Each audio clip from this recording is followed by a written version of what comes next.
దుర్గా నవరాత్రి ఉత్సవాల్లో భాగంగా 6వ రోజు కాత్యాయని అమ్మవారిగా దర్శనం. చంద్రహాసోజ్వలకర శార్దూల వరవాహన కాత్యాయని శుభం దద్వా దేవీ దానవఘాతిని.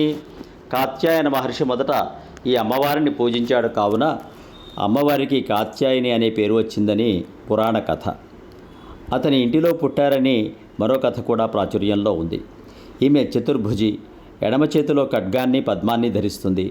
కుడి చేయి అభయముద్రను వరముద్రను కలిగి ఉంటుంది. ఉపాసించిన సాధకుడి మనస్సు ఆజ్ఞాచక్రంలో స్థిరమవుతుంది. అమ్మను శరణు వేడితే సమస్త శుభాలను కలిగిస్తుంది. నైవేద్యంగా రవ్వ కేసరిని సమర్పించవచ్చు. సబ్స్క్రైబ్ ఆచార్య శ్రీ సూక్తి ఛానల్. చంద్రహాసోజ్వలాకర శార్దూల వరవాహన దానవఘాతి.